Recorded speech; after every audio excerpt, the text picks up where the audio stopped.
Nyababe bakal gagal gajian dari Facebook kalau fitur ini kagak pernah Nyababe perhatiin. Walaupun Nyababe udah lolos onboarding nih dengan ambang batas pembayaran $25 dan udah siapin tuh akun pembayaran.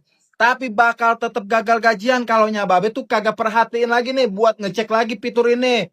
Langsung aja nih ayo tunjukin biar Nyababe tuh kagak gagal gajian dari Facebook. Oke, langsung aja Nyababe masuk ke Facebook. Nih, just info aja, kalau misalkan banyak perubahan di Facebook. Nah, terus Nyababe nih, klik garis 3 di atas ini nih. Terus klik pengaturan dan privasi. Klik pengaturan. Udah masuk ke pengaturan dan privasi, scroll ke bawah, cari pembayaran. Nah, di sini ada kelola info pembayaran dan aktivitas Anda. Nah, Nyababe pilih yang gambar dolarnya, jangan yang kartu. Kalau yang kartu itu biasanya nih ya untuk pembayaran iklan. Misalkan promosin postingan atau misalkan Nyababe berlangganan Meta Verify. Nah, itu adanya di sini. Klik aja pembayaran yang gambar dolar. Oke. Nah, terus udah masuk nih ke pembayaran. Klik yang ada geriginya di sini nih, pengaturan pembayaran. Udah masuk ke pengaturan pembayaran. Terus biar Nyababe kagak gagal gajian dari Facebook, pastiin dua hal Nyababe, pastiin dua hal. Fitur yang pertama yang Nyababe perhatiin itu harusnya itu adalah metode pembayarannya. Lihat di sini metode pembayaran.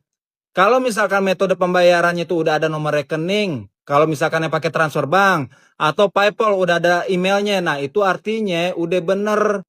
Nah ini karena ayah ada dua nih, karena ayah pisahin nih antara pendapatan MK sama pendapatan bintang dan langganan ayah pisahin. Makanya ada muncul dua. Kalau misalkan Nyababe gabung, harusnya cuma satu doang. Nah terus pastiin nih, yang biasanya gagal gajian itu Nyababe ya.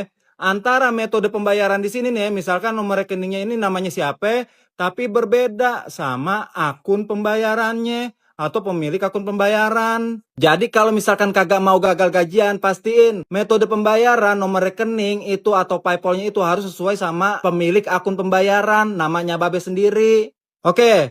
Terus fitur yang kedua, selain metode pembayaran yang Nyababe pastiin itu harusnya adalah yang di bawahnya info pajak. Nah, info pajak W8 untuk layanan dan W8 untuk royalti harus terverifikasi. Nah, yang ada tulisannya hijau ini nih. Nah, kalau misalkan ada W8 atau W9 doang Bang, gimana? Kalau misalkan dia itu statusnya terverifikasi, itu masih bisa gajian Nyababe.